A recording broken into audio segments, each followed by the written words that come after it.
Ce mardi 3 avril 2023, Pascal Praud a reçu Dominique Tapie. L'épouse du regretté Bernard Tapie venait assurer la promotion de son livre La fureur de vivre, sorti le 22 mars aux éditions de l'Observatoire. Très émue, elle a évoqué l'homme qui a partagé sa vie durant pas moins de 52 ans. Elle a tout d'abord confié qu'elle allait pas trop mal et que l'écriture de son livre a été une sorte de thérapie, ainsi qu'un moyen de remettre un peu les choses en ordre.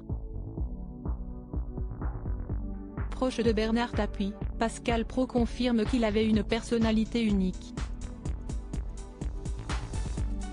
Puis, il a parlé d'une scène invraisemblable qu'il avait découverte dans l'ouvrage.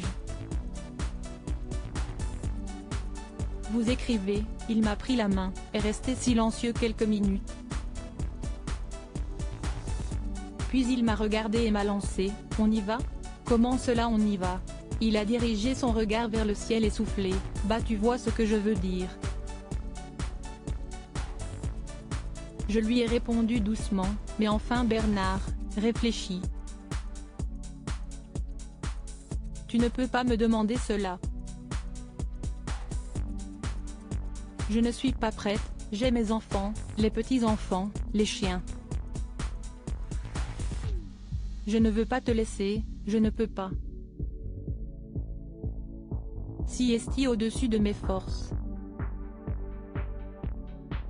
Lui qui des années auparavant se réjouissait de partir avant moi, c'était pire encore quand lui venait l'idée que je pourrais refaire ma vie, a lu le compagnon de Catherine. Et de résumer ensuite, il vous demande de mourir avec lui. Si est invraisemblable. C'était l'amour fou. Dominique Tapie a acquiescé, en ajoutant qu'il lui a fait promettre de le rejoindre dans sa tombe, pour ne pas être seul.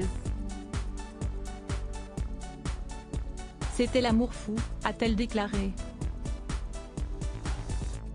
Et d'avouer que son esprit lui a envoyé des signes de l'au-delà. Comme une photo de son anniversaire qui est tombée dans le couloir, alors qu'aucune fenêtre n'était ouverte. Et j'ai plein de petits détails. Mais je ne vais pas raconter ça, si est trop intime, a-t-elle conclu le sujet. Rappelons que Bernard Tapie était atteint d'un cancer de l'estomac et de l'œsophage.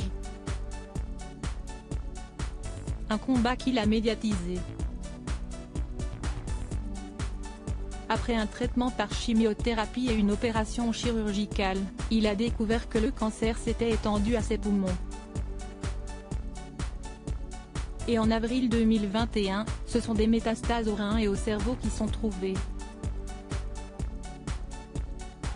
Il est mort le 3 octobre 2021, dans son hôtel particulier parisien, à l'âge de 78 ans.